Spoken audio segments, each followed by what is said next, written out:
One. All right, ladies and gentlemen, boys and girls, welcome to the MicDrop Podcast. It's your boy Alex Wordu.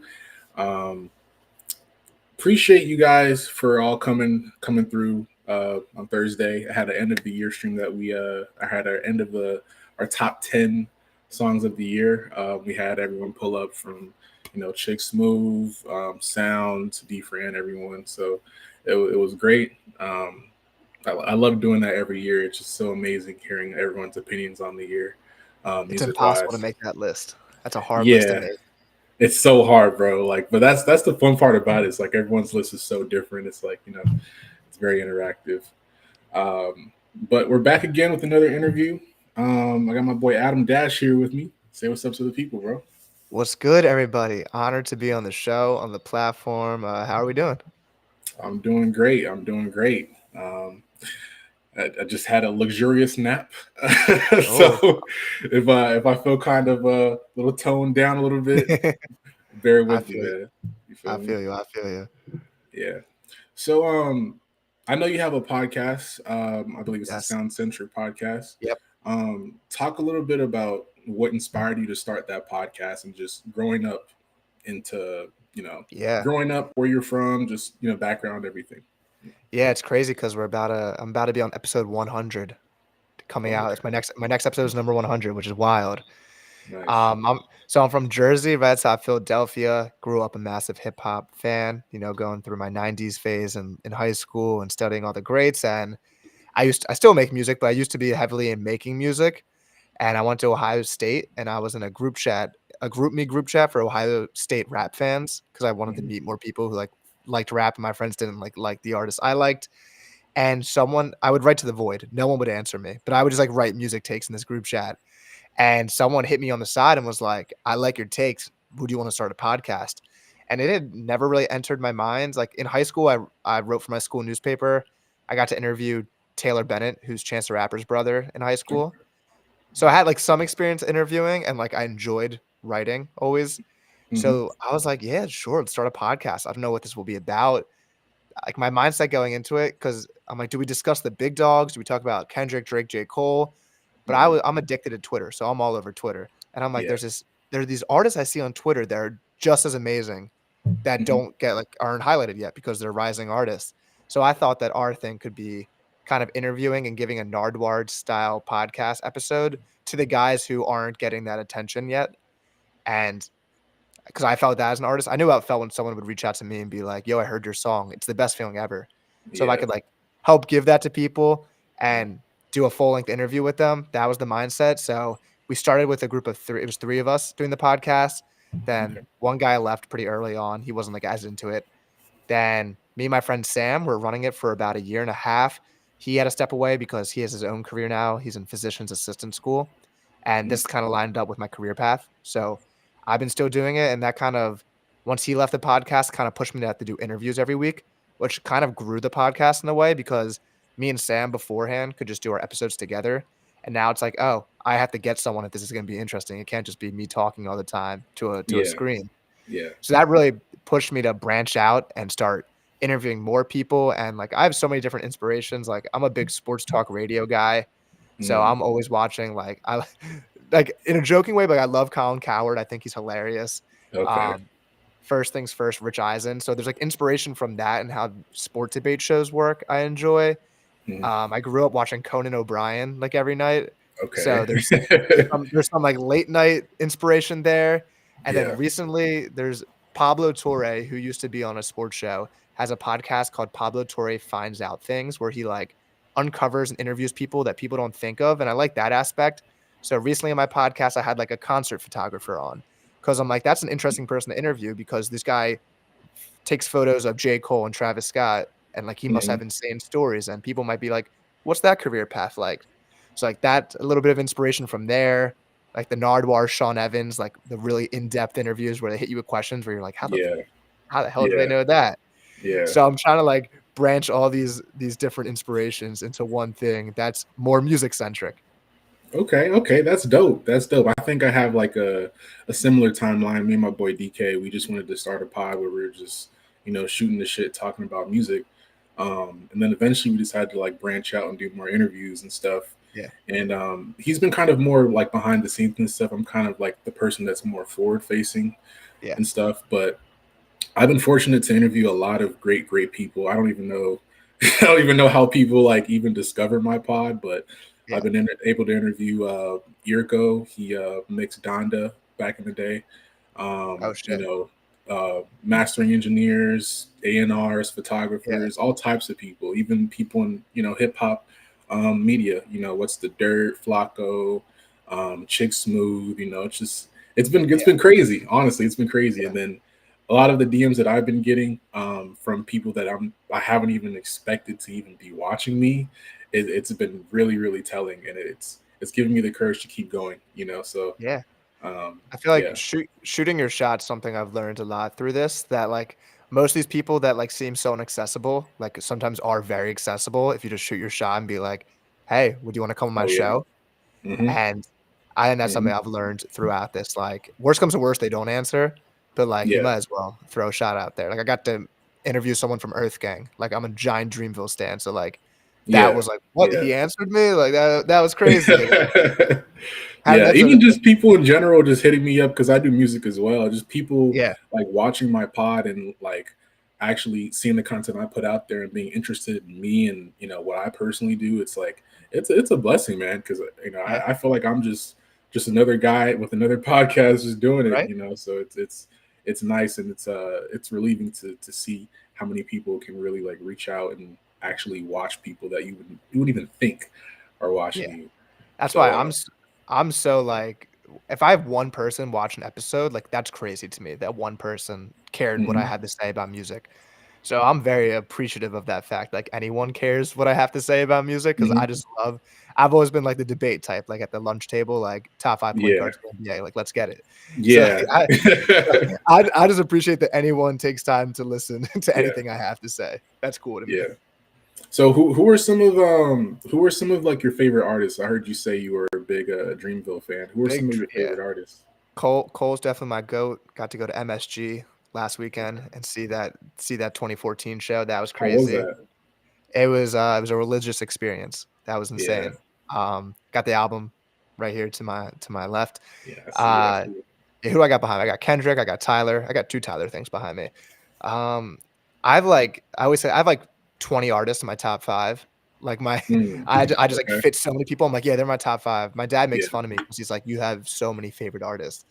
Um, but yeah, the Dreamville, like the JID, grew up a massive fan of him. He needs to drop his album because he promised. He does. Smino, big Smino fan. Anderson .Paak, huge fan of. Got to see him do Mhm. Malibu the other month, and that was insane because that's also one of my favorite albums ever. Mm. Trying to think. Some people have recently Jordan Ward in the Jordan past Moore. 2 years Okay. have Okay. become He's huge on very Jordan very Ward. underrated. Yeah, I saw him open for Jid and Smino, and I was just like, "Who is this man?" Hmm. Um, Freddie Gibbs, big into Freddie Gibbs. Loved his new album this year. Hmm. It's like I have so many names in my head that I feel like I'm blanking on people. Who am I sleeping on? Oh, Doechii, huge Doechii fan, Oh, Doshi's and fire. Yeah. love I loved her album. Trying to think of like some smaller people I listen to. This girl named Sailor that I've really gotten into this I year. think someone, my boy Biddle. I think my boy Biddle might have mentioned Sailor before. She I Yeah. so she's on if you know Nascent, the producer, he came out Yeah. with an album this year, Yeah. and she was on it. I know she had like the only 2 songs on her Apple Music profile were the songs on that album, and she's Hmm. dropped 2 songs since then, and I'm just like, "Oh, this girl is one of those people that I'm like, oh, send it to 10 friends instantly and be like, just give this a chance, listen to it." Yeah. Um, but I What could go on about for Mac days. Miller? Oh my god, how did I forget about Mac Miller? Shit, I got well, I'm naming posters behind me, and there's a swimming poster. This is swimming. Yeah. Huge Mac Miller fan.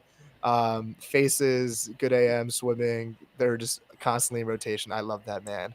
And to think Okay. about the music he could have been making right now is just like because he's the most collaborative guy ever, and everyone seemed to love him.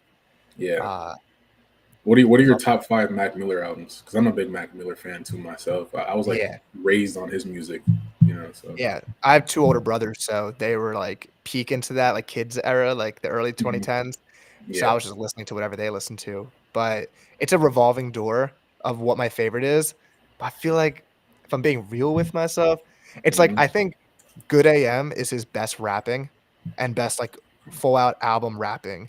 Okay.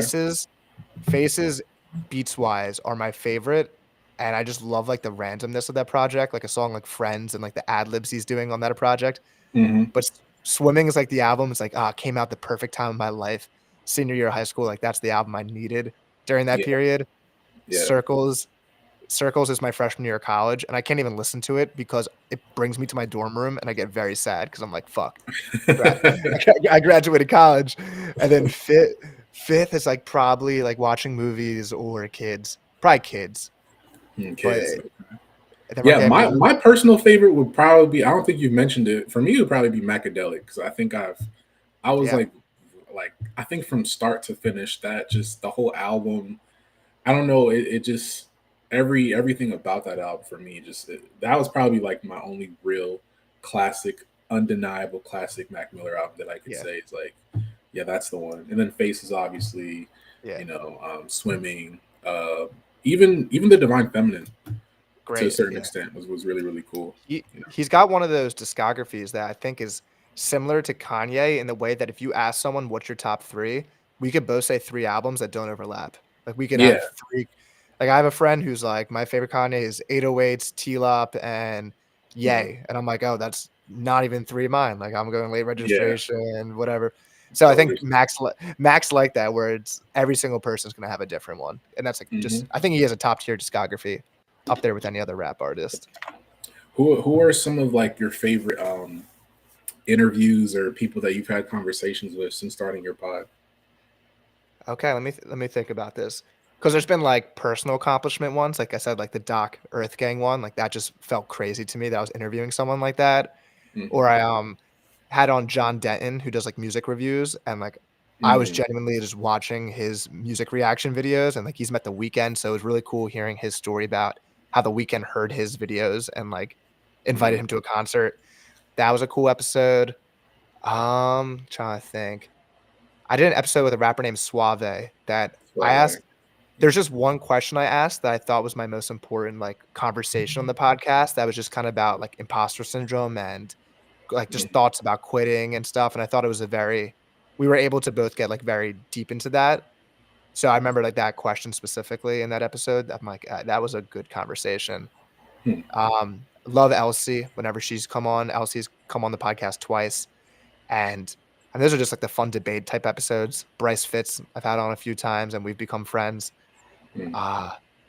There's been so many. I try to, like I don't like labeling them as interviews, I try to form them as conversations Yeah, I'm 'cause, the like, same I'm not way. Yeah. I'm not a Joe Rogan guy whatsoever, but Yeah. I have watched episodes and, like, he's very good conversationally where it's not like, "Oh, what's your answer to this question? I'm not gonna share my opinion."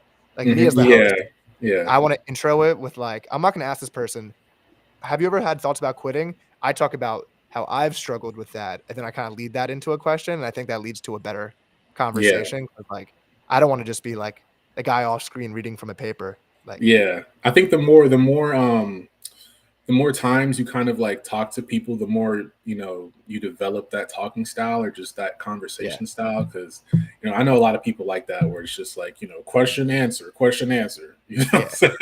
I was kind of like that, like early on when I was interviewing people, but Oh, 100%. I've been doing this since I want to say 2021, and over time I kind of see what people are talking about when they're saying, "Oh, you don't want to just sound like a robot or sound like your AI talking to people," Yeah. because it just But I think I've interviewed close to like I think they're close to 200 people now. Damn. So yeah, it's been crazy, bro. It's been crazy.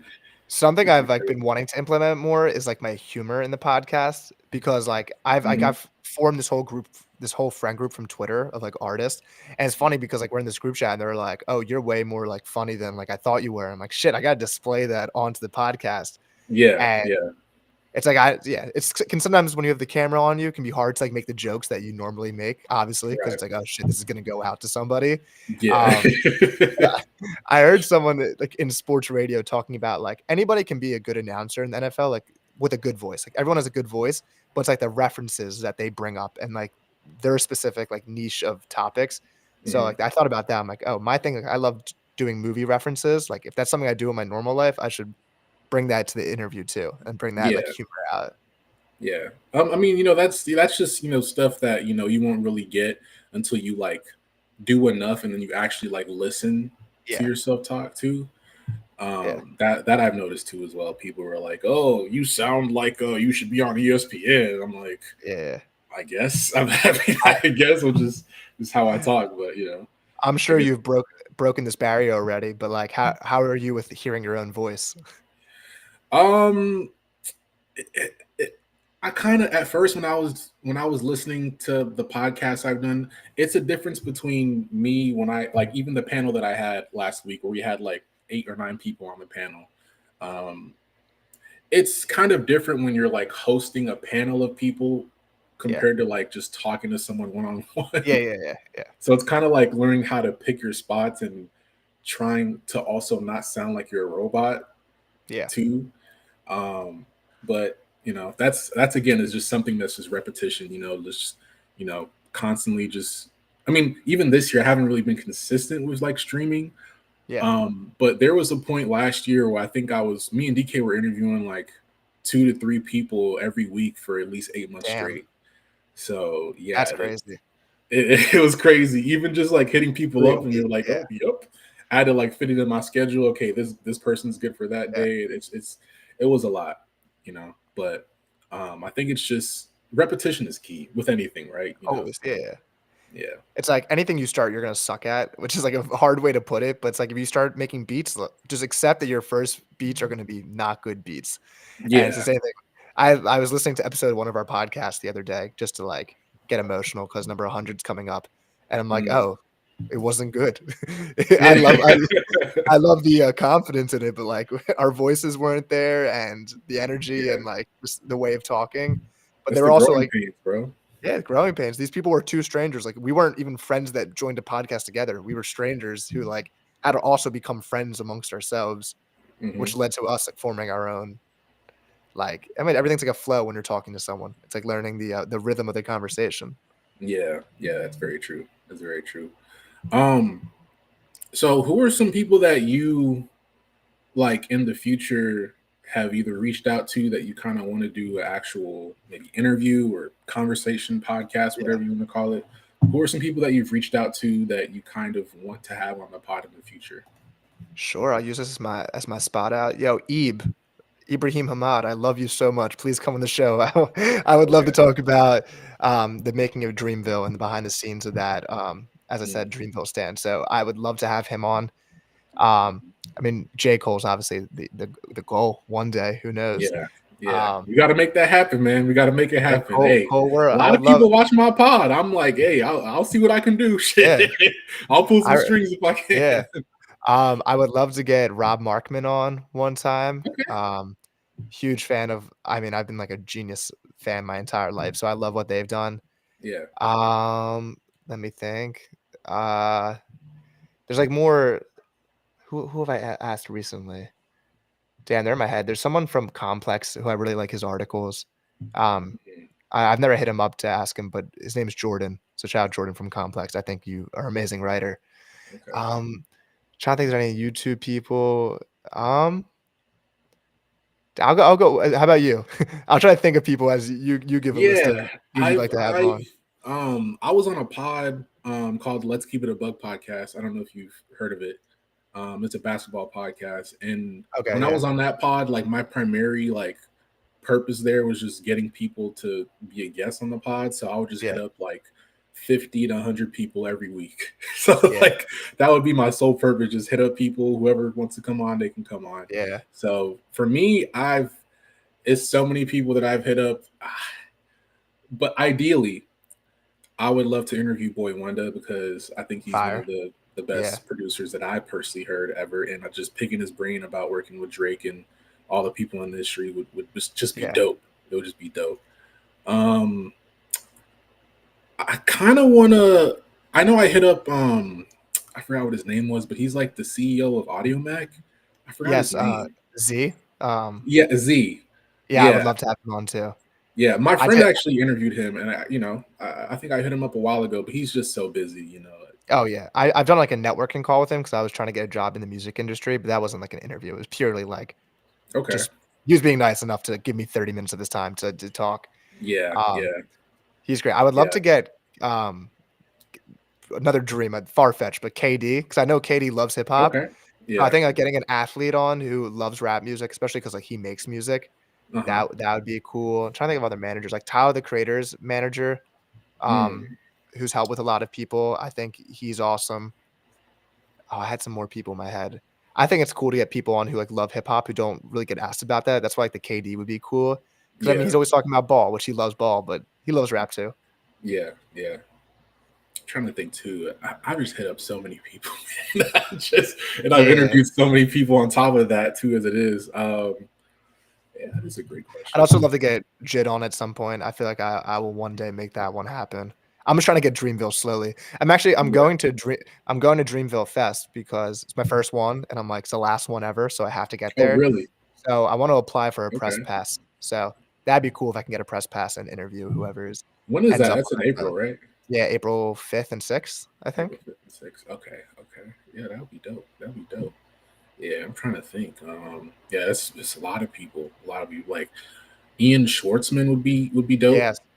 Oh, I would Um, love Ian. Ian actually has been the only sponsor of my podcast that I've oh, ever had. really? He was Wow. he because yeah, he's such a great guy. He messaged me and just like respected what I was doing. He's like he was trying. I think he was trying to show me like you can make money from this, and he showed me a little support. Hmm. So That's I'd love to dope. get him. I would love to get him on the podcast one day. Yeah. Ooh, what's his name? Shay Serrano, who wrote the Hip Hop Yearbook book, if you know that one. Oh, okay. He's a Okay. he's a Okay. he's a dope guy, and he's wrote a bunch of books that are really awesome. So he's a big hip hop fan. Mm. Yeah, I think I'd definitely want Elliot Wilson on. That'd be dope too. I would Elliot love Wilson Elliot is on, dope. or B Dot and his respectfully not great list every year. Yeah. It's been trapped. What did you think about that too? His I Man, think he had like a producer list or something that came out. he saves a spot for Lil Wayne every year, no matter how little Lil Wayne drops. Wayne is just like always number 4 with like 2 feature songs. Yeah, Um, that's true. But I have so much respect for those guys because like that's what I mean Nardwar interviewing Nardwar would be sick. Oh, I that don't would know. be crazy. I don't think I That would can be Nardwar crazy. him back unless I called up his like family because that must be what he Yeah, does. Like, he like calls family members, but that would be a cool turnaround. Or yeah. like oh what's his name? Speedy. I think Speedy Mormon Speedy. Mormon. Yeah, he's That would be amazing dope too. interviewer. Yeah, that'd be dope So too. yeah, I love watching all those guys. I have a lot of respect For sure. for For how they do sure. it. For sure. Um, so you said you were making music in the beginning too. Like Yes. how was that? How was that whole process? I mean, I still love doing it. I mean, I make like J. Cole type music. You can imagine like what it sounds like, J. Cole, Mac Miller type stuff. And I Yeah. remember in high school being like, I'm gonna regret this if I never try this one thing. And Mhm. looking back on it now, I applaud young Adam's mindset because I think that's like carried on to a bunch of other things I've done since Mhm. like because it's so scary. And I'm sure artists who are still successful, it's still so scary to put out something. Mhm. And when it comes to music or like dropping a podcast episode, it just I always took pride in like, oh, I'm kind of doing something that other people are afraid of doing. Mhm. And I loved making music. I still enjoy making music and writing. Like I like writing articles. I like writing raps. Like I was in the back of the class hiding from my friends, like writing in a notebook. And I remember junior year finally releasing a song. And like it's funny how it goes from something you're so self-conscious to something that you like look at as your identity. Where I'm like, Yeah. oh, now people look at me as like the music guy friend. Like that's Mhm. part of my identity. And it's like before that, people just knew I liked like Chance the Rapper. They didn't know Adam Mhm. was rapping or like writing. Um, Did you have like a s- stage name or was it just Adam Dash? just Adam Dash. I always thought my name was like kind of a cool name. Like Adam Dash is No, pretty it good. definitely is. It definitely is. It's catchy for But sure. like I grew up like a Chance the Rapper fan or like a Logic fan, so I wasn't gonna do like psychological or like something like that he had. I think J Cole used to be like the therapist. Like I never tried to go Yeah. for a Therapist. night for a 90s style type name. Yeah. Yeah. That's cool. That's cool. I mean, for me, starting out making music, it was just all about finding my voice. I felt like Yeah. whenever I've never really had a problem with writing itself, but actually like recording and finding my voice and having it not sound like the people that Oh I my grew up god. like listening to. Like, I can't. I was I honestly, like, looking back on it, my voice in high school was normal, and then when I went to college, I started putting on, like, a rap voice where you start rapping, like, a little more like this, yeah, and, like, yeah, I cringe at it now because 'cause I'm like, "Ugh," like, I'm not, because the best rappers sound like themselves when they're talking in an interview, and they're like, "Oh my god, it sounds the same as, like, when they're rapping," and yeah, they're not usually putting on, like, a little emphasis on it, yeah. so that took so long that I think I'm just now getting good at just rapping like I normally talk. Do I you think it still just put sounds out so much music? better. I haven't put out in a while, but I do have a song I'm gonna be putting out soon. I was always really inspired by you've ever seen the Tyler, the Creator, A$AP Rocky Potato Salad music video where, Hmm. like, the lyrics are, like, going along? I always Yeah. love that style, so I made a video and did that myself. I can send it to you after, but, Okay. um, Yeah. Let me I check got I that got out for sure. I'm actually I'm starting law school in the fall. I wanna do music law alongside Oh, this whole thing, which, it could be a separate conversation, but my okay. mindset was I wanna get an album out, not one last one, I'm not gonna put myself in a box, but I wanna get something You're on out your fall off before. arc already. Yeah, yeah, I'm on my fall off arc. I wanna put something out before I get to that stage knowing that I'm not gonna be able to do music for a little bit as much as I would like to. Okay. Um, You but said yeah, well, you said you were like doing stuff like to get into the music industry. Like what exactly were you trying to yes. do? So always knew I wanted to be in the music industry, business wise. I wasn't sure what. It's kind of like saying I want to do finance, and like, what do you want to do within finance? Hmm. So I wanted to do something in music. I interned at Live Nation doing marketing in high school or college. Hmm. Loved working with concerts because I felt like it felt rewarding. It's like the happiest thing people can go to is a concert. Right. So really enjoyed that. I worked at like a record label in a different country one summer. Like I went to a different country. Mm. Uh, and I was literally just after college looking for any entry level role I could get. I was looking at radio stations, record labels, concert venues, startups, and for a year and a half, I just couldn't, like, I would get interviews but could never get anything. And I did networking calls, did everything. Like, I would do calls and people would be like, "I have no advice for you." They're like, "You're doing what you should be doing." And I'm Yeah. like, "Thanks." So, like, that was nice to hear, but How I do you got come to a across like those networking calls? Like, do you have to like just find them? reaching out on LinkedIn. Um People who are mutuals being like, "Oh, I know someone's brother who's in music industry," and, like, just getting their number. The Sound Mm. Centric, the podcast helped a lot, because like, I got to talk to other people like Kayvon from Genius and people Mm. like Okay. that where it's like that felt way more rewarding when, like, I quote unquote "earned" the call versus just kinda, like, doing it off a connection or reaching out to people, Yeah. but got to the point where it just wasn't happening, so I'm like, "I need to pivot, do a little bit of a pivot, but still gonna do music." So, Hmm. I s going the law route because I wanna do music still, and that felt like it could, put me ahead of the competition of who I'm competing with to get jobs. Because it's like, "Oh, I have a law degree now, and I have this expertise." Hmm. And I manage an artist, so Okay. maybe representing artists is something in my future. Because there's a little imposter syndrome with that, like, I don't know how much I know, but if I went to law school, I'd be like, "Ah, I got you. I can do some Yeah. contracts for you or something." Exactly. I Um, know exactly what I'm doing yeah, now. yeah. So that might be in my future. I'm just excited to be around people again, and, Mm. um, so we'll see what happens with that, but definitely wanna end up in music, like, that's a for sure Mm. thing. Is there like an end goal with that? Like where exactly do you want to be once you actually finish, their whole law thing? So like a Yeah. specific job you want to go for? Man, if I could turn Sound Centric into an even bigger thing than it currently is, because like right now it's a blog, it's a podcast, but like Mm. I manage an artist. Like if I can make Sound Centric a bigger thing where it's like, oh, there's artists who I help develop and there's artists I help sign. Like Andrew Barber's another person that I would love to have on the podcast, like Fake Shore Mm. Drive. Um, I think that would be really cool to maybe start a record label, maybe work for a record label and Mhm. rise up the record label or make my own or who knows. Yeah. Um, Staying open-minded for now because I'm down for anything. Yeah. Me personally, I'm just doing this pod just because I just like talking to people. Honestly, it's Yeah, just something, and then that's it's always just great too. over. Yeah, of course. I mean, you kind of want to have a passion for something that you're doing, like as often as you are doing it Yeah. for. So, um, and I've talked to so many people. I think this podcast is kind of like my networking in a sense, where Oh, 100%. Yeah. like some of the people I've got on, I don't know if it's just word of mouth, but they always give me like a good recommendation to like people in the industry, like mainstream people in the Yeah. industry that I'm like, they DM me and ask to work with me like almost every other month now. It's like, well, Yeah. wow. It's like, who am I? Like, Yeah. it's crazy. But that shows how important networking is, bro, because you never know who's watching. You never know who's Oh, watching, man. of course. Yeah. There's people who have followed me where I'm like, that's insane because I look up to that person and it's Yeah. rewarding because it's like, okay, I'm doing something right and they have a respect for how I'm going about this. hmm Like I'm not being like messy or being like a Wendy Williams just talking shit about people, you Yeah. know. But where do you see yourself like maybe 2 to 3 years from now? I hate saying like five, Yeah. 6 years because you never really know. Yeah. But Well, like I two to guess three years from I mean, I don't know how I'll do it, but I'm very committed to keeping this consistent even when I'm in law school next year.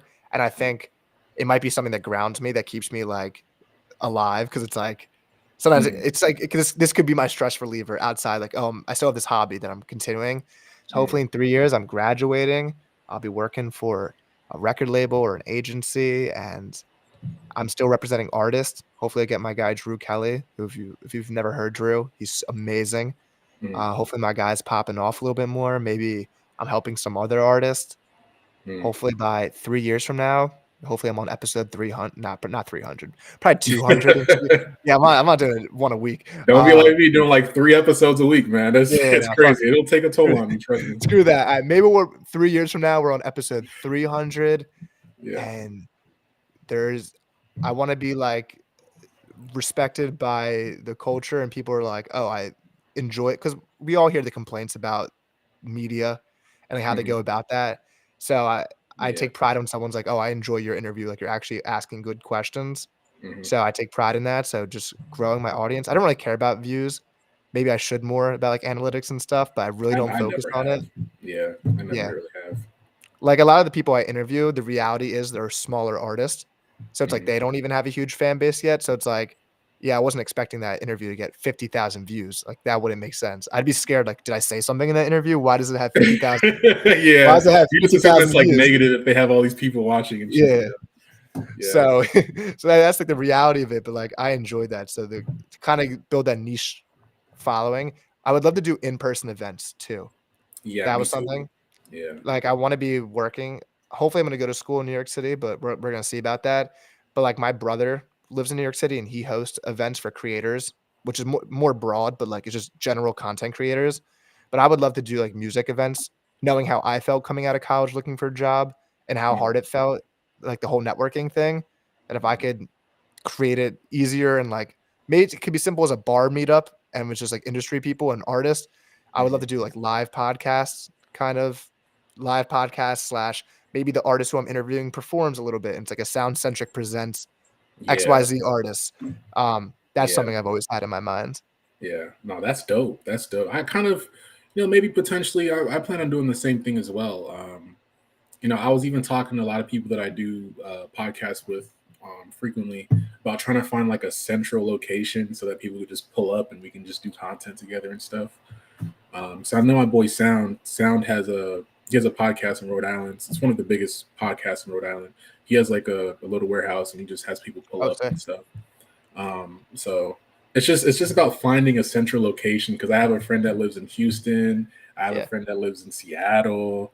I have a friend that lives in like it's rough. New Yeah. Jersey. So it's like, you know, it's all like All you know, like a work in yeah. progress kind of. I remember watching this video on YouTube. It was talking about Cole Bennett and Lyrical Lemonade and kind of how he made it and Hmm just how, like, he would rent out concert venues in Chicago for, like, 200 people venues, and, like, he worked his way up because, like, you get bigger and bigger. Then he happened to get Uzi as Uzi was rising and, like, sold out. Oh So, like, wow.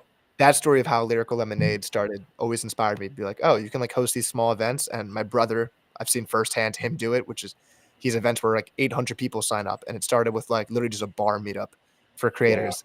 So, I've always had that in my mind, like community building, because Hmm. I don't need a million followers. I would rather have a Yeah. dedicated audience that like we actually interact and it's like a community. Yeah, yeah. It's always better like that too, because like at the end of the day, you always have someone that's going to support you no matter what happens. Yeah.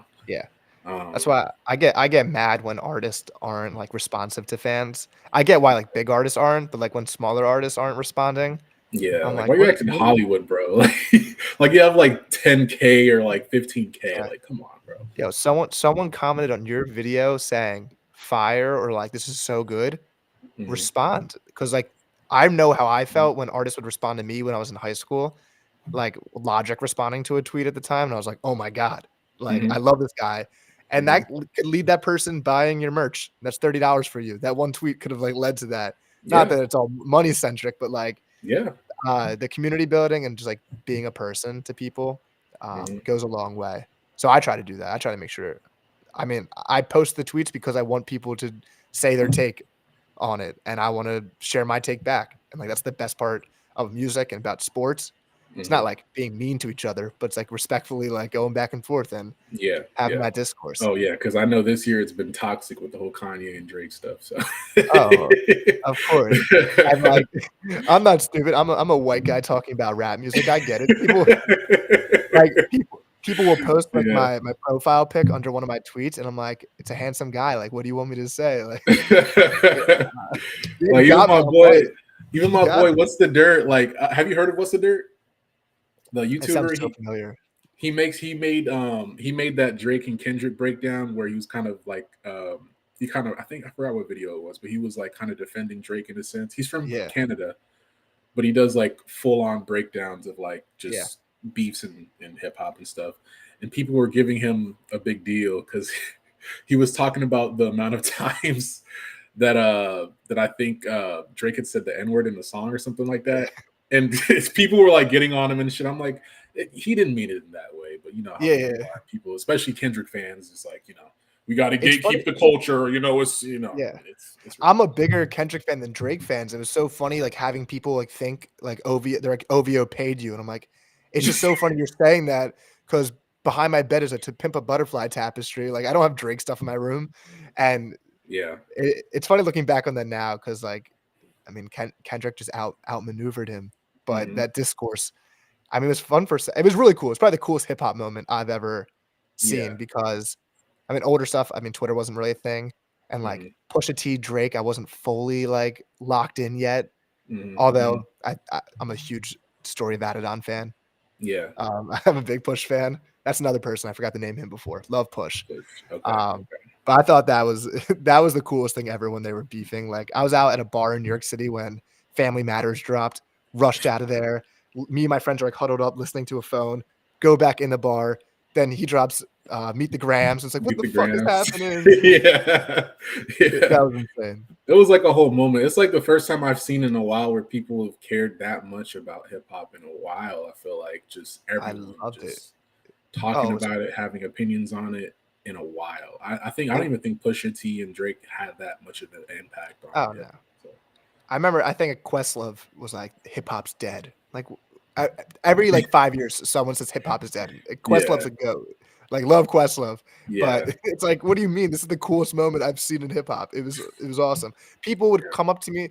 I was at a bar with 2 friends, and someone overheard us talking about the beef and was Mhm. like, "I have no one to talk about this to," and just started talking with us. And it was like the Yeah, most human thing ever, but it was so cool. I'm like, I've yeah, never experienced this where someone's, like, really looking to talk to hip hop with someone they overheard and joined our conversation. yeah. Um, that was an Mhm. awesome moment. Yeah. Yeah. What are some like what are like your top 5 songs of the year that came out for you? Because I know I did like my whole Ooh. stream, my top Yeah, 10 yeah, songs stream. People were getting on me because I had like I had like Tinashe on there. Oh no, I didn't have Tinashe. She was like my most. She was my. I had like different awards I gave out for yeah. artists. So I had comeback artist of the year was Tinashe because I felt Okay. like no one was talking about her. I think since 2016, 2017. So I was like, and Nasty was a pretty big song. Yeah, no, it was a huge song. Yeah, and then we had Glorilla. I think Glorilla was my most improved. I think my best Okay, featured artist was Playboy Cardi. okay. I think my MVP obviously was Kendrick. Yeah. And I think my My freestyle of the year was I think it was Corday's freestyle he did before he dropped his Okay. project. Yeah, no, that was nice. He had some Yeah, good so lines. yeah, I like that those are album. my low awards and stuff. So Yeah. I'll try it. My top songs. Number one was "Thank God for Me," Schoolboy Q. okay, That song went so hard. I try to do like one per album. I didn't want to like load it up. So like yeah, Dochi's my number two, and I have Dochi Slide by Dochi. I'll stick with mm, that. I love that was like a more R&B cut from that album, and it just her she's an ear candy ass melodies. Like I think she picks perfect stuff. hmm Um, Number three are two artists that I don't necessarily like. I'm not a Lil Yachty fan necessarily, like not a okay. big Yachty guy, and I'm definitely not an Ian guy. But their song "Hate Me" I really liked, And that song is and fire. I ain't gonna that lie. beat like I was like, I take Ian's fine. Like he honestly, he's some crazy bars. Like he's pretty fire. Yeah, That discourse is also funny. But that song I couldn't stop playing. Really liked yeah, it. Number four, we'll go Hunting Wabbits by J. Cole off of okay, Might Delete okay. Later. Had to throw one Underrated on. album. Underrated. It's my album of the year. I think him Hmm doing that whole apology, understandably, like made people Yeah. not really look at the album. It has some of his best songs ever. That hmm song, Trade the Truth, Pricey, the first song, Hide Your hmm Bitch with Boz. Like I thought it was a great album. hmm And number five, I'm gonna go Too Much to Zell by Mavi. Um, Okay. Crazy ones. You might have put me on because I don't really know Bobby, but That's I'm gonna definitely go it's research. produced by my guy Stoic. I've had him on, and he's someone who Okay. like he makes a lot of like beats on YouTube. He's not a YouTube producer, but like makes beats and puts them on YouTube. And I've been rapping on his beats for years, and he's on the Dochi album. He's been killing it. But Mavi, Too Much to Zell, crazy song. Really love that one. I'm gonna add it right now. I'm telling you. And I haven't like really tapped in too much to Mavi, but like that made me listen to his album, which was very good. But that song, it's one of Okay. those ones. Okay. So that's your little top five. Okay. I like it. I like Yeah. it. That's dope. And that's the thing about that's why I like doing the panels that I do every year.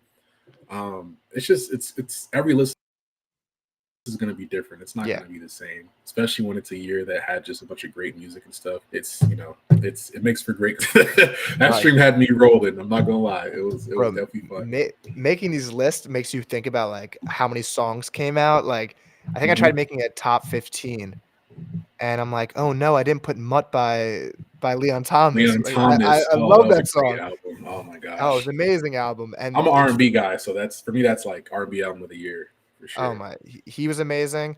I'll put you on to someone, maybe put you on. Maybe you know them. Do you know Greek? No. What song should I suggest to you? This guy Greek, his album Accelerator, incredible album. Uh, Accelerator. I should know this. The single I'm thinking of came out in 2023, so I'm like blanking on the name. Was it Virginia Virginia Creeper? Virginia Creeper. Okay. I think you'll really like that if you're an R&B guy. I think he's amazing. Okay. Add them to my playlist. Yeah, I have a playlist of like 500 songs from this year, so That's I'm a crazy. That's a lot. I'm a music Really, nerd, bro. Trust me. I listen to everything, bro. I everything and try. anything. I wonder if you deal with this. It's hard when I interview artists because if I'm interviewing someone, I'm gonna play their album a lot. Hmm And it can be so hard to really get obsessed with an album for a long period of time because I'm constantly trying to listen to new music. So like Yeah. back in the day, I'd be obsessed with my top 5 albums of the year where albums constantly on repeat hmm or like an album like No Worries, which I'm a huge Anderson .Paak fan, as I said before. hmm And Yes Laud, one of my favorite albums ever. So Why Laud, I'm like, oh my God, this is gonna be incredible. And Yeah. looking back on it, I don't think I listened to it as much as I wanted to, but it's just because as a podcaster and someone who's talking about music, I'm constantly listening to new music. So I don't have time to like hmm replay albums. Yeah. Yeah. I just have a big playlist that I just compile Just every shuffle. single Yeah. year. Just shuffle everything. Yeah. That's all I do. But that's cool. That's cool. That's dope. That's dope. Yeah, it's just and my this podcast I've been doing it for 2 to 3 years now.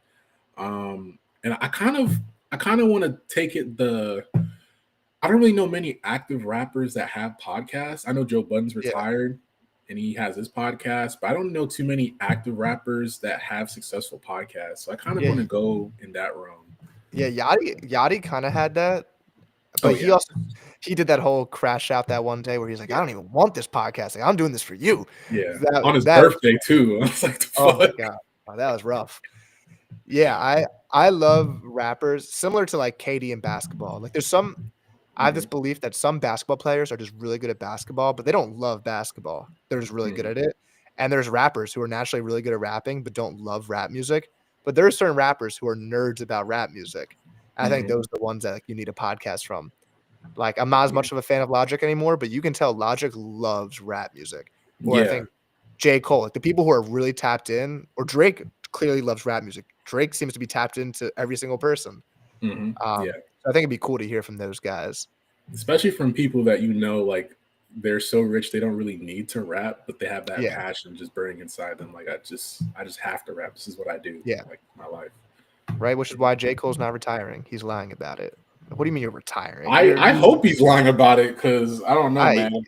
he's lying. He loves rap music. He's at the peak of his game. Like, it's not like you aren't gonna lose your tear your ACL writing a rap song. Like, just write Yeah. make a damn song, Cole.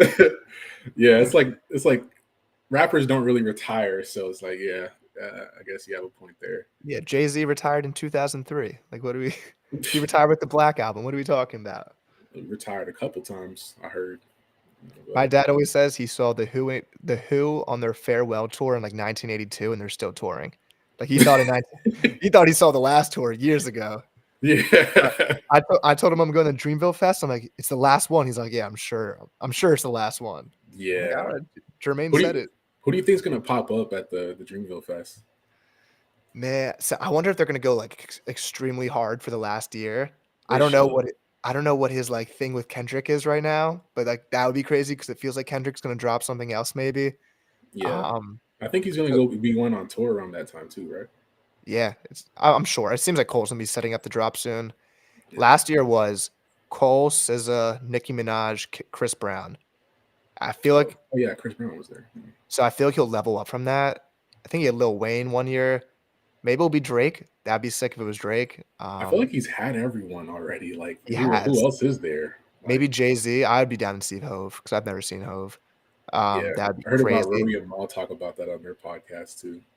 It's like, oh, what if Hove showed up the last one? It's like, Yeah. I thought he was gonna pull up the MSG show, but he didn't end up bringing out any guests, which kind of fit the album since there's no features on it. true. But trying to think of who's at the top of the game right now that we have. It feels like Kendrick. He could have.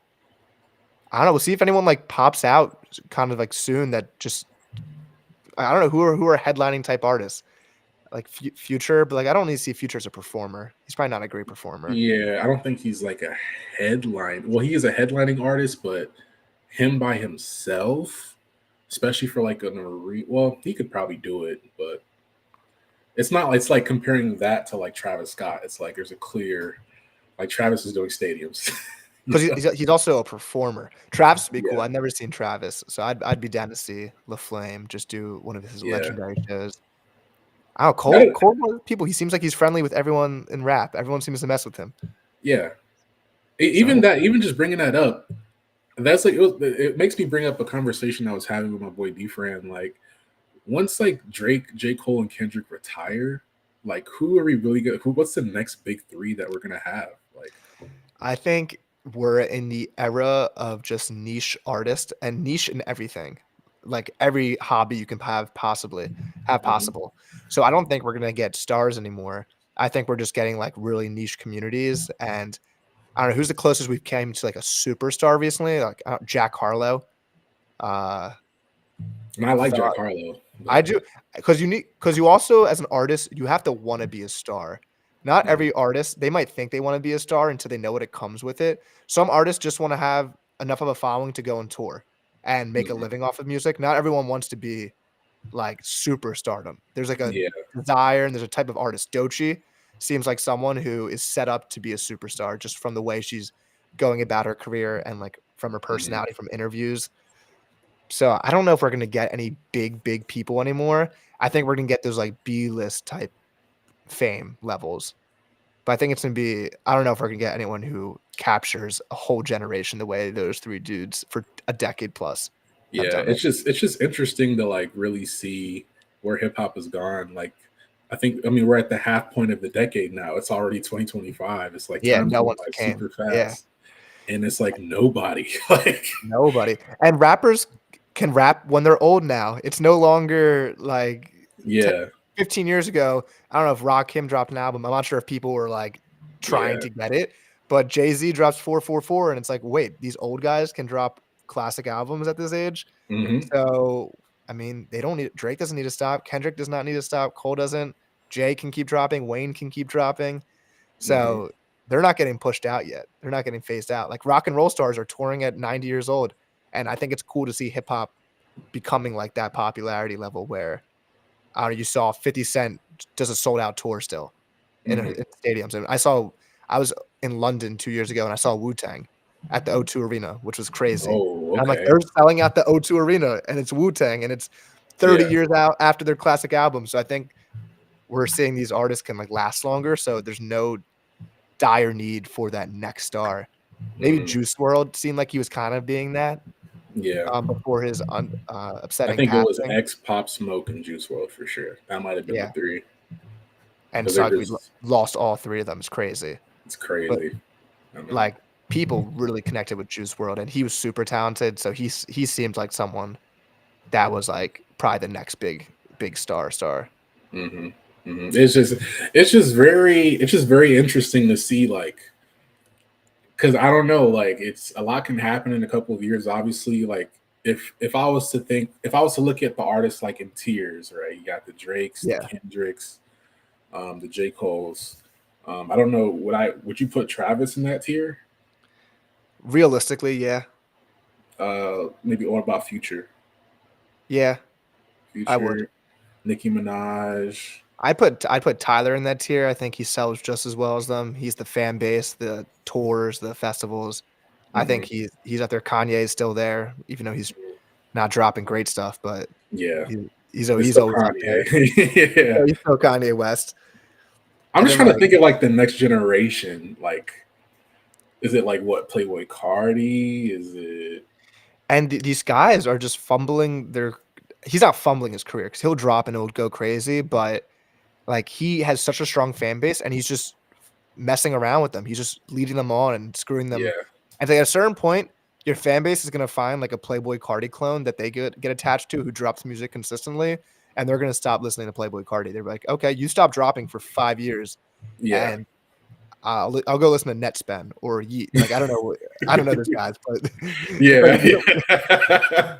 That like spend is crazy. yeah, they're like we'll go to like listen to someone else. So those artists who act mysterious and like don't drop music, all power to you. Yeah. But just man, you got to feed your fan base. Like they're the ones who are gonna be riding for you. If I'm playing devil's advocate, I think it's kind of like supply and demand, kind of, or it's like not even supply and demand. It's like the scarcity of his music, kind of. Yeah, It yeah. makes it creates the demand for it. Oh, 100%. I think there's like a certain line, and maybe he hasn't even reached it yet. There's a certain point where people stop giving a crap, and Mhm. like Yeah. we're seeing it maybe with someone who's less famous right now, but like ASAP Rocky. If ASAP Hmm. Rocky dropped "Don't Be Dumb" this Friday, Hmm.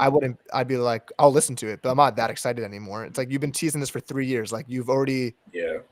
I've reached my peak Rocky fandom, and now it's like you're not even that much of a rapper anymore. It seems like you're everything else but Hmm. an artist. So you reach that past someone like Frank Ocean, maybe he'll never reach that point. Like maybe there will always be anticipation for the next Frank Ocean album. He's Hmm. someone that can have that supply and demand all the time.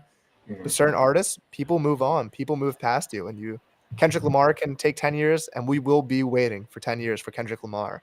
Yeah. But some of these other guys, and they wait a decade, and they wonder why their tours are doing less than when they were doing 5 years ago, and it's like, your fan base moved on. There's a lot of artists out there to listen to.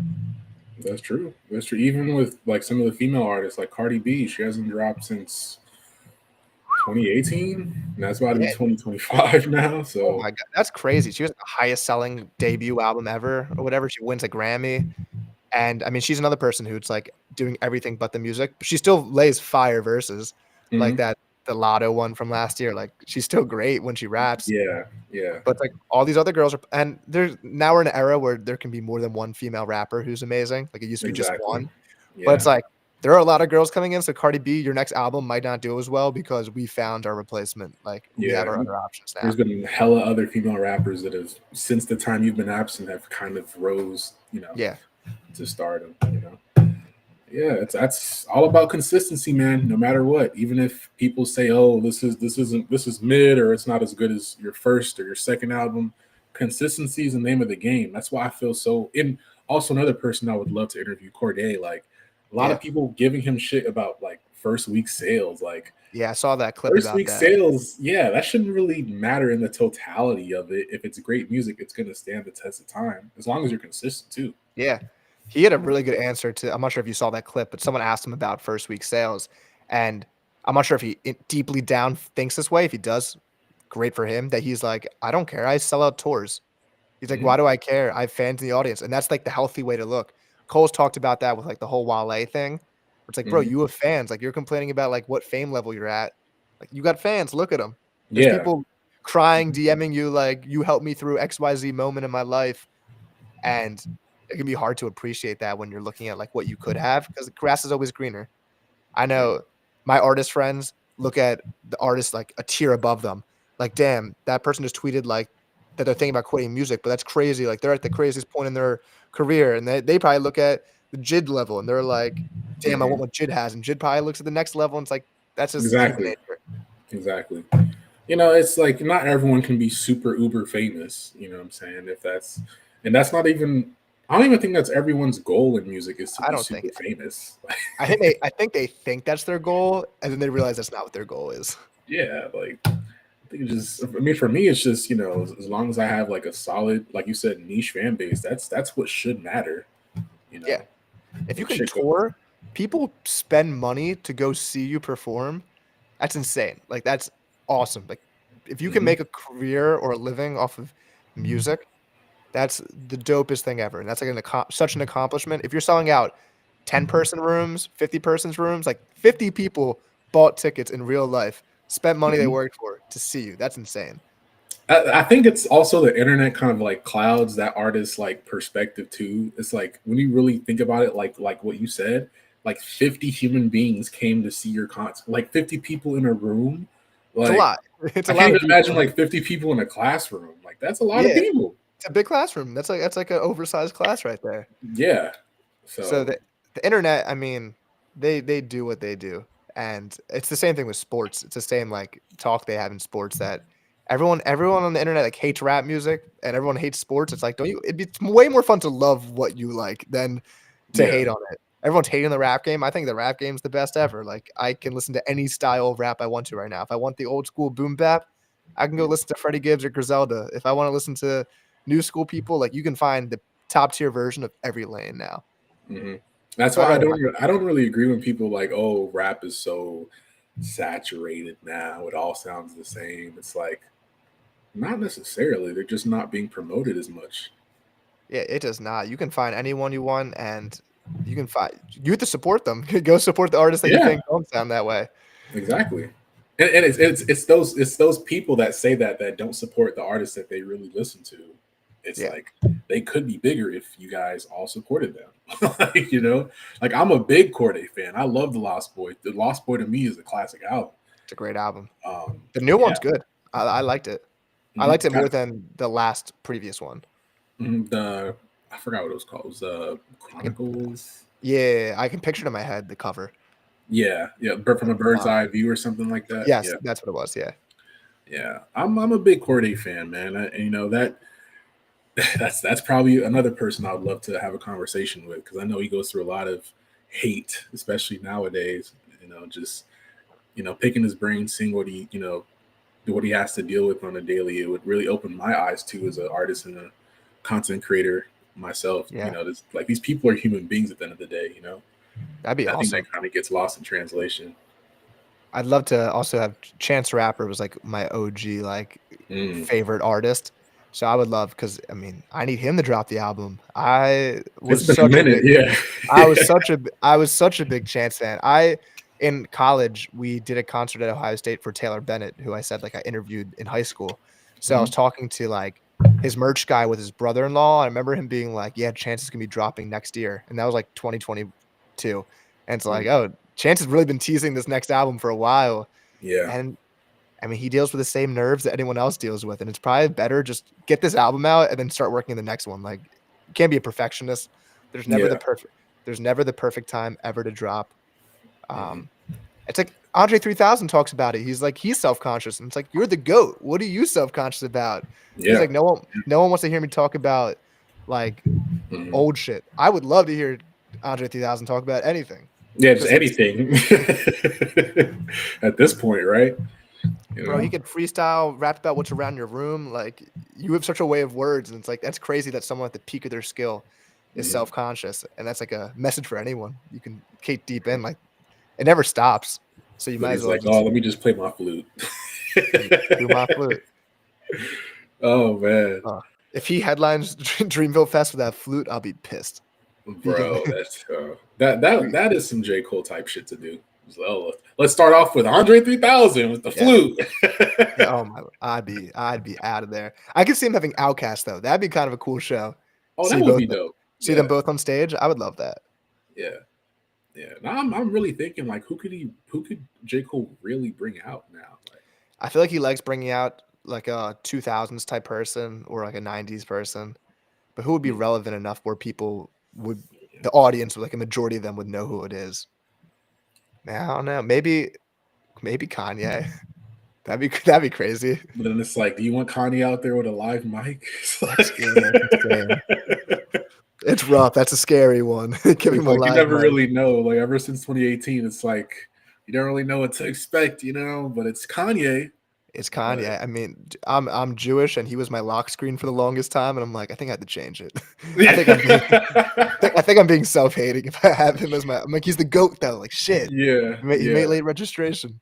yeah. He's one of the few people that I think, like, from the active artists that we have now, that can do like a solo stadium tour by themselves. I don't think many rappers can do that.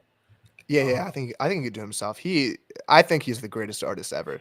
I think he's the GOAT. He's incredible. Yeah, I think he could sell out. I mean, Kendrick needs SZA, and that's not a bad thing. But like, they need each other to do it. It's hard to do an arena, or not arena, stadium. It is the stadium tour. Yeah, those ticket prices. The Eagle Stadium, it's like $400 for nosebleeds. I'm like, that's insane. I thought it'd be cheaper because it was bigger. Really? Oh, it's expensive. I will not be seeing that tour. And it's like if you're not a good performer too on stadium tours, like you'll get exposed really, really quickly. Like it's awkward. It's a big stage. And let me say, Baby Keem was very good, but he opened up for Kendrick on the arena tour, and it was just him on stage. And it's a big stage in an arena. Yeah. And it's just him. There's no like stage design. Yeah. You gotta win that crowd over. You gotta win them over. That's why I'm like, it's probably just Kanye. I'm sure Drake could do stadiums. I'm pretty sure Drake could do. I mean, he does arenas definitely. I'm not sure like what the size. I mean, it's like 30 more thousand people. I think it goes from like 20 to like 50.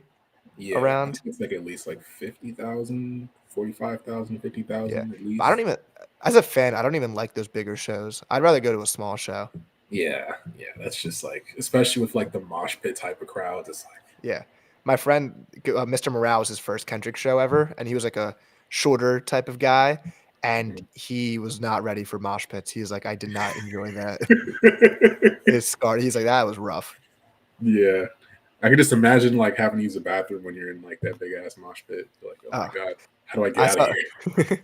I saw someone tweet, they're like, I hate the 6'1" white guys who go front row at the concerts. And I'm like, that's me. I don't care. Like I waited in line. I'm going front row. I'll cover like the 4-foot girl behind me. Yeah. Man, that was I think the last concert I actually went to was a Playboy Cardi concert. How was that? I've never seen him live. It's probably insane.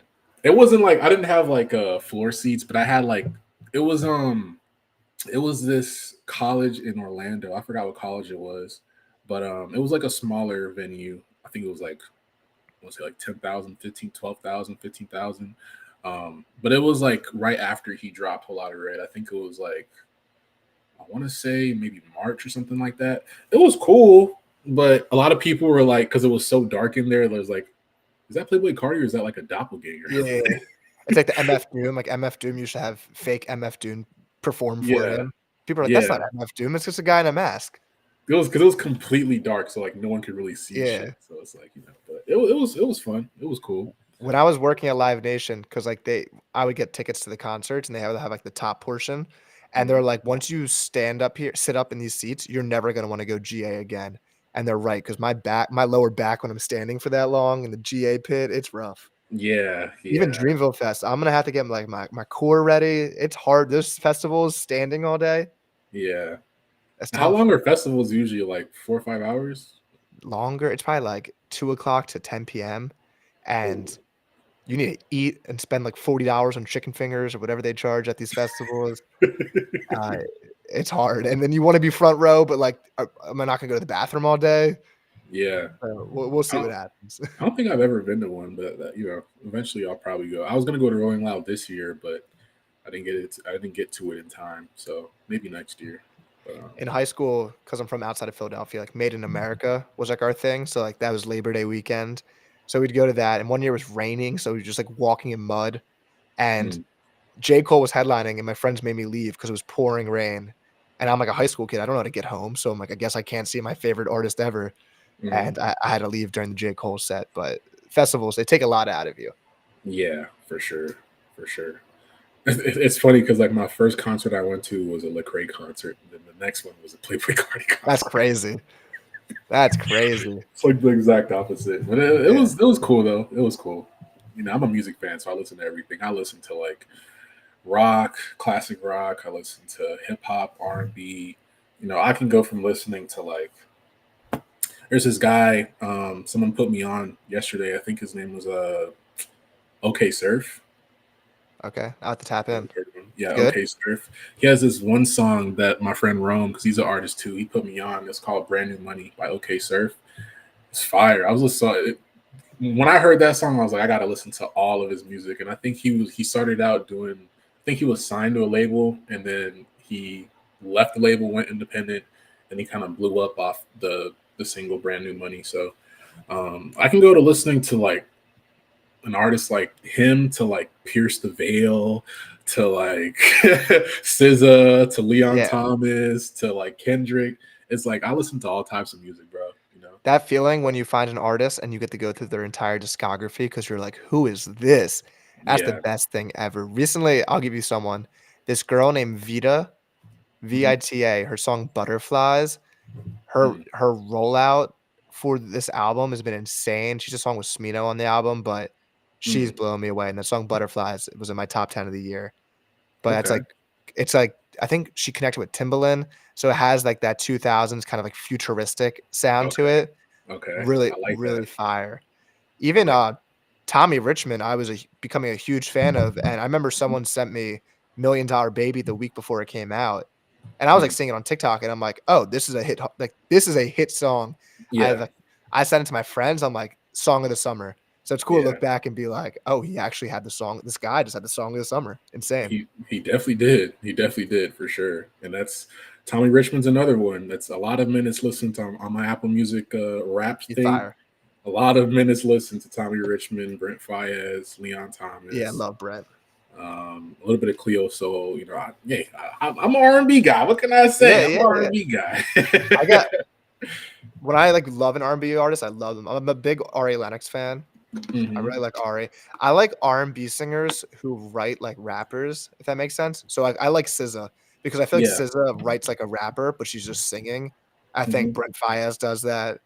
I think Yeah. Leon Thomas kinda does that. Frank Ocean does that. Hmm. So those people really stick out to me, but I gotta get more in my R&B bag. Yeah. Division's fire too. I wish they would be more consistent too, but Division's fire too. There's also, I think there was like I think she's like a singer. She's kind of like a pop artist, which is like kind of the thing. I think her name is like Alameda or something like that. She's signed Yes, to yeah, TDE. she's on TDE. She's fire. She Yeah, has she's like that fire. Avril Lavigne, like, pop alt vibe to it. Yeah, yeah. She's really good. And then I was like thinking like TDE, like when I listened to SZA's like deluxe that she dropped, the Lana deluxe, Yeah. like she's technically R&B, but there's moments where I'm thinking like does TDE like kind of want to get more like pop centric singers? Because like them like intentionally signing Alameda, like she's clearly a pop artist. Yeah. SZA's R&B, but she sounds like a black Ariana Grande. I think they like artists that can kind of do both because Doechii can make a straight hard Hmm. ass rap song, and then she can make the every black boy needs a little love, and every Hmm. black boy, and because Yeah. she has a talent where she can, I mean, similar to someone like Doja Cat, Hmm. like they can make hard ass rap songs if they wanted to, Hmm. and I love that type. But they can also make hit R&B songs that aren't annoying. They're not annoying poppy songs. I think they're generally Yeah. really good songs. Like, I'll be singing SZA, like, "Blind, blind," like, that's in my head all the time, and Kill Yeah. Kill Bill's in my head sometimes, like, they're not Yeah. annoying pop songs, they're really good pop songs. Yeah. Saturn, obviously, it was in my top 10. I couldn't avoid that song no matter what Yeah. girl I was around. They were playing Saturn 24/7. But yeah, that's something I've always noticed with TDE is like their intricate signings of people or finding people, molding them to like be more R&B, pop, fusion type artists. It's very interesting to see. Yeah, I Um, mean, I would love to know, I mean, maybe one day I interview someone from a label that just the in like, how much power do they have over the artist to, like, change that artistic direction? Because artists, obviously, you're very passionate about what you do, and you know what you want your I mean, I listened to the whole Cole podcast, and he talked about that, how, mhm, like, he was trying to make the hit and realized, like, he was just mhm, not making his sound anymore. So I would be very interested to hear how, like, artists they find s the a record label finds an artist, and they're like, "We enjoy what you're making right now, but we see the vision for what this mhm. could be, and, like, let's change your vibe. Let's give you a different style of beat." Yeah, Uh, which is also very very important to have just in yeah. case having that extra ear out there is they know a little bit more about what could work, what couldn't work, but you don't want to sacrifice your artistic integrity too Yeah. much. So And it's like you don't wanna just send your music to your friend who loves rap music. Send it to your friend who hates rap music, because if they like the song, then it's a really good song. yeah, You yeah, gotta send it to every yeah. type of person, because it's like the guy who loves rap music and you're spitting bars for 3 minutes, gonna love it. You send it to the guy who hates rap music, he's like, "I'm bored. You're just rapping for 3 minutes. Like, what are you saying?" So, Hmm. you gotta if you wanna make, like, a hit song, it's like it has to get that person who hates music, be like, "Oh, okay, this is kinda good." Yeah, exactly. So who are some people that you have planned to interview? Like, do you have anyone lined up that you're going to interview? Who do I wanna have on? For the 100th episode, I'm gonna have my guy Drew Kelly on, and my other friend Styx, who produces all this stuff. So, it's gonna because Drew's coming out with a mixtape, so kinda help Mm-hmm. both of us, and that's gonna be fun. I don't have too many people planned. I know people in my head who I wanna reach out to. Hmm. I've reached out to Vita because I think she's awesome. Have not got a response, but Vita, would love to. Um, there's a bunch of people. I need to start shooting my shot and getting ready for it. Yeah. Um, I don't like to do it too far in advance and have 'cause I don't think people know what they're doing, like, a month out, really. Hmm. So I usually, like, hit up someone hoping within the month they're around, then we Hmm. work from there. Like, it'd be great efficiency-wise to have a stockpile of interviews so I don't feel stressed to get I don't wanna be Yeah. like I've been in that position where it's like, "Shit, the episode's supposed to drop tomorrow," and then I just do an alone episode, like me talking to the camera. Yeah. Um, so I Yeah. try to be structured with it, but we'll see. I have some shots I wanna take in 2025. Yeah. For sure. For sure. For me, for sure. It's just been crazy. The amount of DMs I've gotten from people now, it's like, it's crazy. And I haven't even really been consistent this year, which is like, I don't know if it's people that because I've interviewed, I think my top 5 interviews that I've done are probably number one, definitely has to be Irko. Irko was great. He's mastermind producer. He's the legend.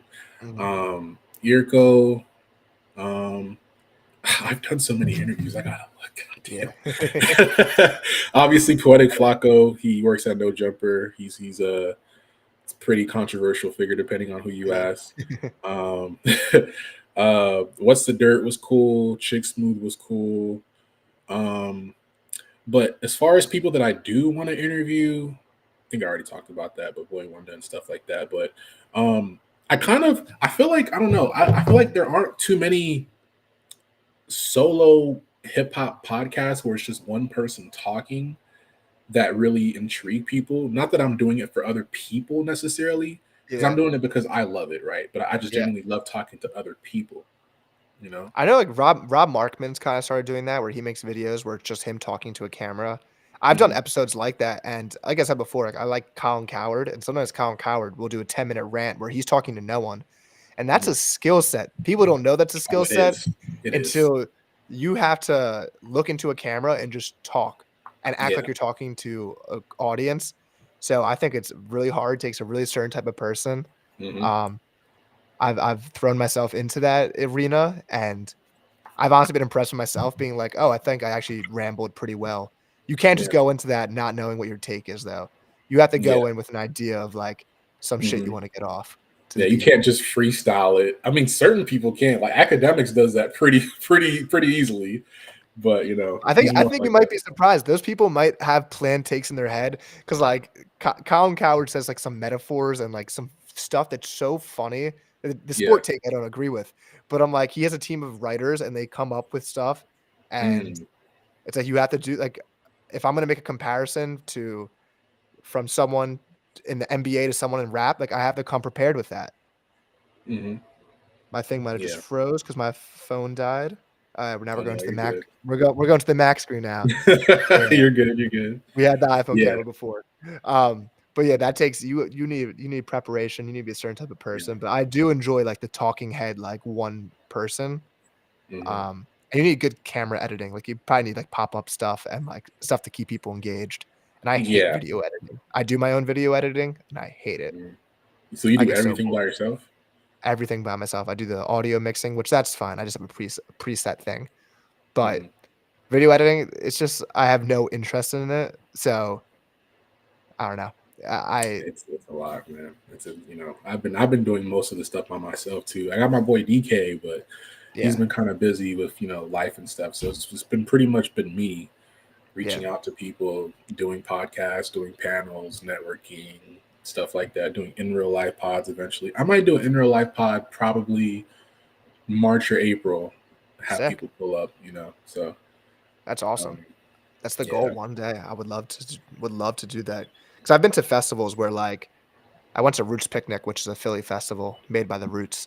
I think they had academics. They had some, maybe it was Elliott Wilson. Oh, I think Maybe I it was remember that. Yeah, I think he or it was could've been there. Joe Budden, but, like, that's cool. That Mhm. must be a cool feeling to, like, talk to an audience.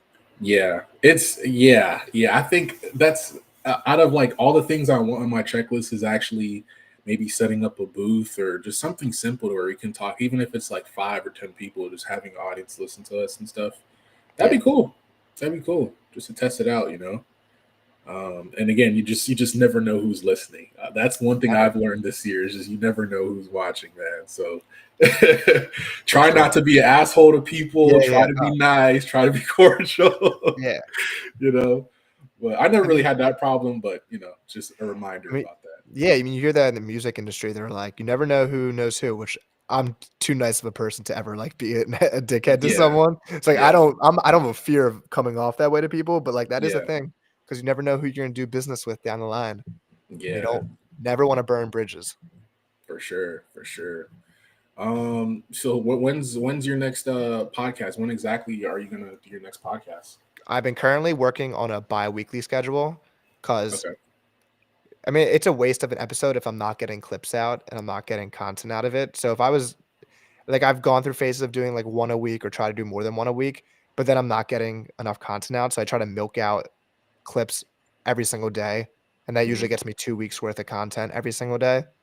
Hmm. So just came out with an episode last Wednesday with Danny Pleckham, who's an incredible concert photographer, has like the Okay. coolest picture of Kendrick Lamar I've ever seen. I'm sure you've Hmm. seen it if you've seen the picture. It's like Kendrick in his LA hat, but it's crazy.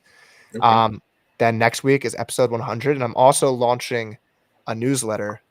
That is something I'll be starting Okay. to celebrate the 100th episode, which will be a weekly newsletter because I want to get back into my writing bag.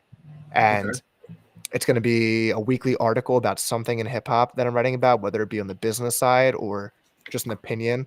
For example, I have an article about Kendrick is rap's most surprising superstar ever, where I kind of break down how Kendrick's such a weird talent that I'm sometimes surprised how famous he is because he's a song like Swimming Pools where he's talking to his conscious in the song. Who else Yeah. can make a hit song rapping like, "Now, let's open your mind and then listen to me, Kendrick." Like he does things where I'm like, Yeah. my friends who like don't like this type of stuff love when Kendrick does it.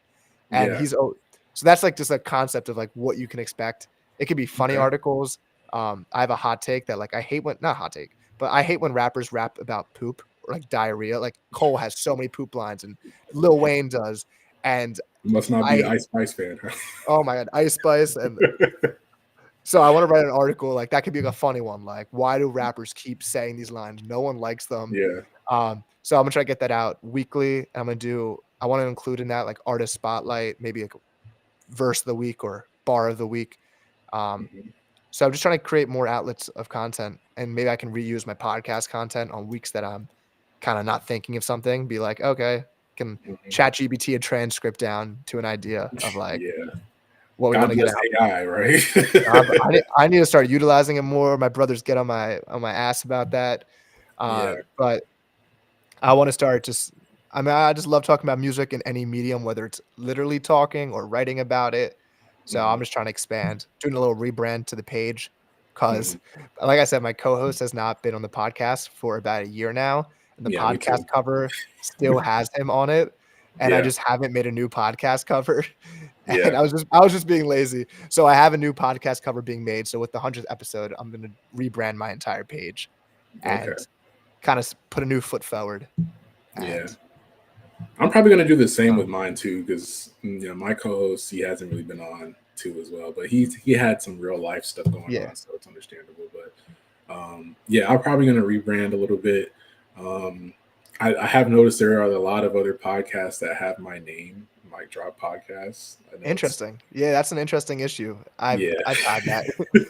I think when we were thinking about names, we chose something that was already a popular podcast. I know rappers that have that issue where your name is like another famous person's name, and it's like from an Mm, SEO perspective, you're not going to come up. You're yeah, not going to first yeah. person. I barely come up. Like if you type it in, it's like some Navy veterans pod that pops up first. So like, That's crazy. Navy veteran. Yeah, yeah. like rappers that go by their just first name, all Mhm. power to you. If you get like someone like Ian, he's done it, so good for him. But like Ian is a very like someone Yeah, trying to find you, it can be hard. Or yeah, Dave, like what kind of rap name is Dave. Dave? Good for him that Yeah, he got famous off that. It's the most normal name ever. yeah, Yeah, that's Dave. hard. Yeah, it's another dope artist too, Dave. I think that would be a great conversation too. That would be a great It'd be podcast too, sick. Dave. Yeah, I mess with him.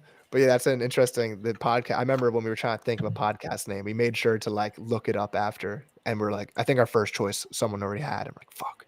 All right, yeah, back to the drawing board. yeah. I'm not really worried about it right now, but it'll probably get to a point where I probably try to see if I can get it trademarked if it's not Yeah. already trademarked. But Oh, I should do that. No, if yeah, anyone's listening, please don't trademark Sound Centric. I'll be really I'll be yeah. really upset. I feel like because if you type in Mic Drop podcast, there's quite a few Mic Drop podcasts out there. So Which I guess makes sense because it's a good name. It sounds like something people would think of. yeah, yeah. So I probably Honestly, I have haven't to even looked up Sound Centric. I'm sure I'm the first that comes up. Yeah, I think I'm the only Sound Centric. Sound Centric. Yeah, yours is very specific. Sound Centric Pod. Sound Centric. Yeah, I Yeah, forget which one of us thought about the name, but kudos. Could be me. Could be a pat in the back, but yeah. I like the name. Yeah. You could potentially make, Sound Centric. It's not too specific to where it can just be in the box of being a podcast. You could definitely expand it to be like a music business or like Yeah. even like a festival. Hey, You could that's use it the for a lot of different things. Music yeah, no, Sound Centric. that's the goal. That's why I don't think we wanted to make it like the Adam Dash podcast or something. Like wanted to make it a whole thing. Yeah, you're like an entity in itself. Yeah, Yeah. yeah, So that'd be cool. yeah. Well, shit, man. That's all I got, man. This is probably one of the best interviews I've had in a while. Hey, I'm you honored. know, Thank you, bro. This was best great. conversations. Best conversations in a while. So I appreciate you Man, coming on, man. Appreciate you of coming on. course, man. There's nothing I love more than talking music and getting these takes in my head off. Yeah, And for sure, for sure. Let the people know where to find you, man. Instagram, Twitter, yes. YouTube, all that, bro. Yes, you can find me, my personal account, at Adam Dash DASH underscore on Instagram and Twitter. You can find Sound Centric Music on TikTok, Twitter, and Instagram. One of them might not be music; it might just be MUS because I think someone took music. But Mm. it always starts Sound Centric Muse, And you can find that on YouTube, TikTok, any streaming platform. We drop episodes every Wednesday. Newsletter going to start. Give me your email, please. I need that data. And yeah, episode 100 coming out. Really excited for it. Yes, New sir. music coming soon from me, from Drew Kelly. Shout out Drew.